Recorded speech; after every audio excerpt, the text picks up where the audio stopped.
Hi, this is Trevor Conquergood. Welcome to this week's R&K Software Club's video for the week. And the topic for this week is Applique. However, if you're already an expert with Applique, I strongly encourage you watch the video because I do promise some excellent additional information towards the end of the video.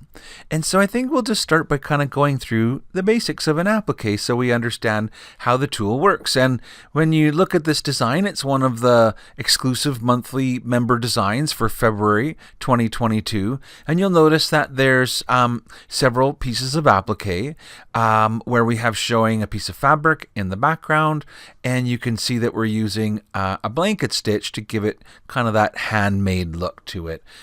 If I look in my sequence view and I expand any of these colors, you can see that the shape says it's an applique.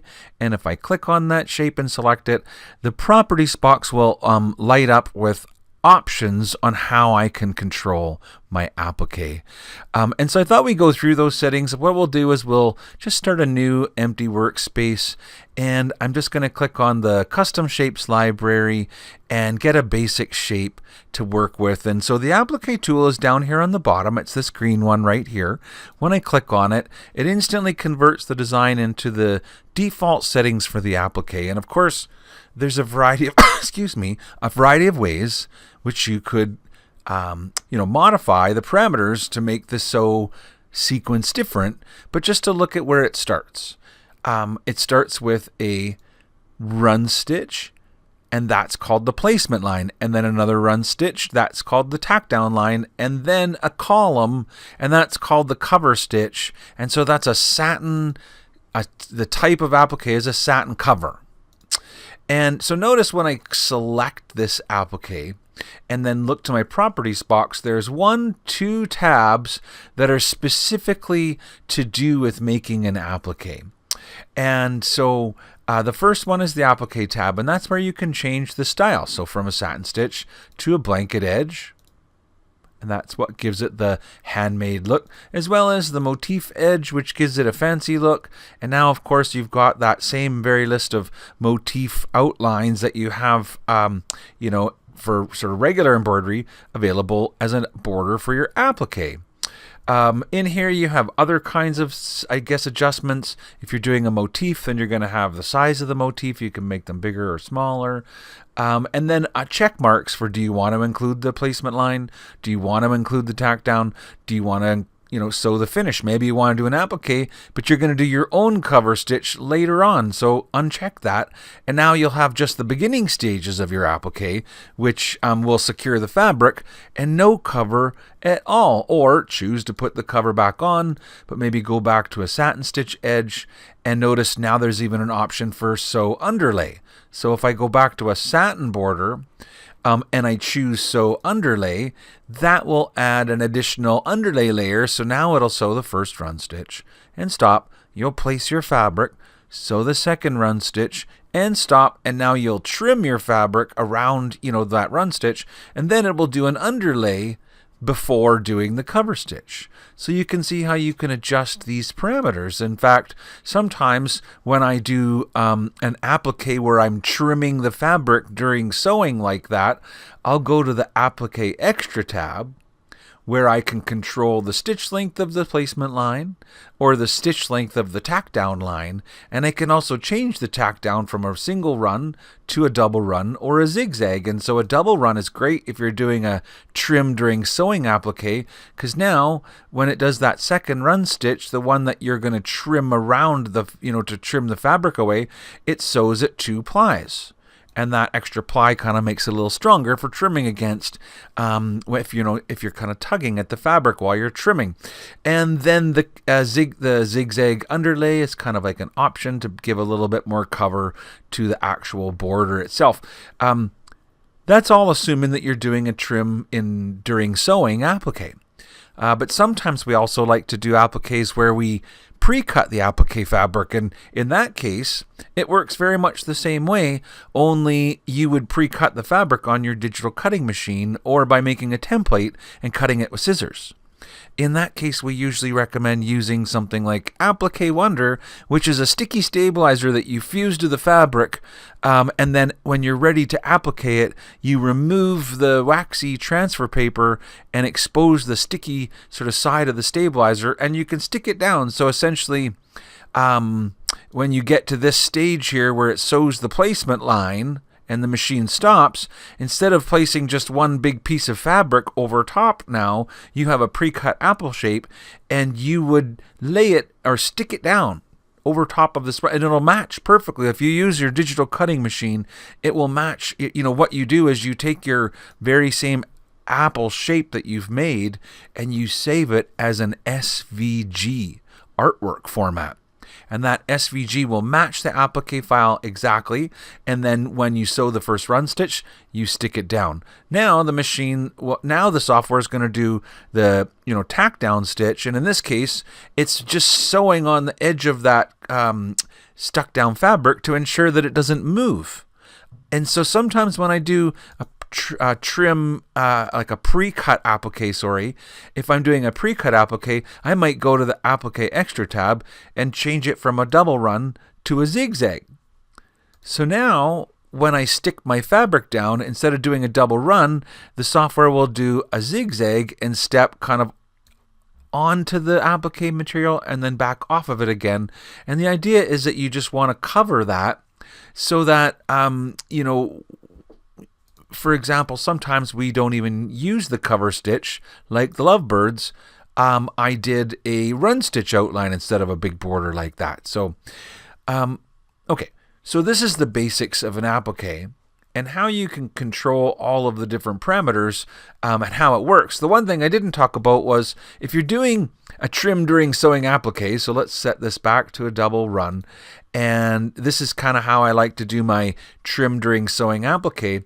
But if you're finding that you're cutting something thick, like polar fleece, and some of that polar fleece is sticking on the outside like this because you've trimmed as close as you can to the fabric, but the cover didn't catch it, you have two options or two things that you can do to help cover that. The first one, so select your shape, you can make it wider. It's a default of 3, but you can use 4 or even 5 millimeter border, column, and that gives you a fatter column and it will catch more of that applique fabric. But the other thing I like to talk about is the applique inset. So right now it's set at 50-50. That means that this column will be half from one side of the placement line and half from the other side. But if you're finding that your fabric was thick and it's more towards the outside, you can change the inset, and if I make it 30, it will push it 70% to the outside. It could be the opposite. Maybe you're sewing on organza and you're worried about the fabric letting go after you trimmed, with your run stitches. The fabric was so loosely woven that you want to kind of catch it the other direction. Well, then you move it, instead of 30, move it to 70. Or whatever number you want, and it insets or offsets. And so really there's quite a bit that you can do with an applique shape like that. One of the questions that sometimes comes up, and so I'm just going to go ahead and get an applique shape that has 2 shapes. That's not quite right. Actually 3 shapes, but what it really is like holes. So we have this letter B, and if we convert it to an applique, it all works just fine. It will do, here, let's get rid of the apple. It will do a run stitch and stop for the placement lines, and then you place your fabric, and then those trim around lines, and then you trim your fabric, and then your cover stitch, just like always. And you can modify the parameters just like always. And a lot of times people like to do a blanket edge for this. And so notice when you do the blanket edge that it understands the directions of the little blanket edges, that they go to the inside here and the inside here. So this is one of the popular questions that comes up, because a lot of times people will break apart an applique wanting to do other things. Maybe they want to insert another layer of kind of motif stitching or stippling in between the placement line and the border. And so with what I'm saying is you can select your applique and then right click and choose break up applique, And when I do break up Applique, the software will break it into the individual parts. So you'll have the run stitches, you'll have the run stitches for the placement lines, and then you'll have the kind of columns. But notice one of the things that kind of can happen here is the column, when we broke it apart, the blanket edge got reversed. And this is a question that's come up quite a few times. Why did my blanket edge get reversed? And so essentially the blanket edge, because it now sees it as a single shape, is kind of like when it's a hole, it knows to go the opposite direction. And so what I'll say about this, we've been kind of looking at ways to correct this. And the one thing, I'll give you a few tips. First of all, we'd like to maybe get a reverse button. So we'll see if we can't make the software smarter. But in the meantime, here's a quick workaround for you guys. It has to do with the entry exit. So you have to find that shape. See what I'm talking about, the steel stitch, and how just a moment ago the blanket edges were going on the inside and now they're going this way because we used the break apart. And so here's your trick. You have to use the shape tool, and it's about the entry and the exit points. So right now they're actually set to the same spot, but what we found is if you put the entry and the exit on opposite sides, so let me see if I move it here. So, and then it's also got to do, so now I've got it facing the other way. So notice that on this shape, it actually becomes a steel stitch. And the steel stitch has special parameters to make it work like this. And it's this one here. It says inset 100. And if I make that 0, so now I've got it going the right way. And we're almost there. But there is a couple. So now the point is, if I change the entry and exits, it goes the other way, right? So you can, once you figure out which way you want it to be going, the entry and the exit, then you decide whether it's supposed to be set at 100 or 0, I guess, on that. The one other thing that I found, some of the corners here, they kind of got, so when I moved that back like that, the corners sometimes look a little bit unorganized. And so I've noticed that here on the next tab, corners, they're set to mitered. And if you actually put on auto turn, it gives that nice look. Well, now I'm on the wrong side again. So let's just bring that exit point here and set that at 100. Okay. And so as you can see, it's fiddly. Yeah, now I got to get it. Oh, now I'm undo. The exit point and the entry point control the direction. There you go.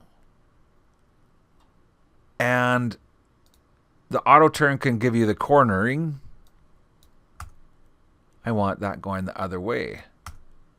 There. And then I set this to 0.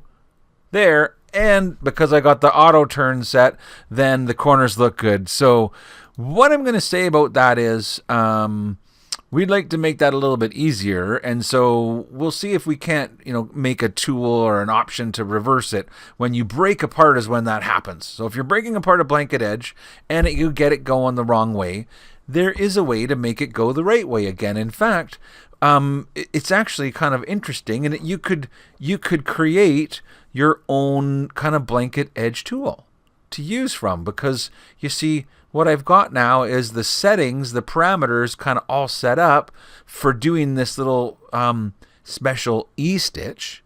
And so if I select that, and this is a thing that you can always do, is you can save all of the settings that have been set, right? So for example, I've got it set to 0.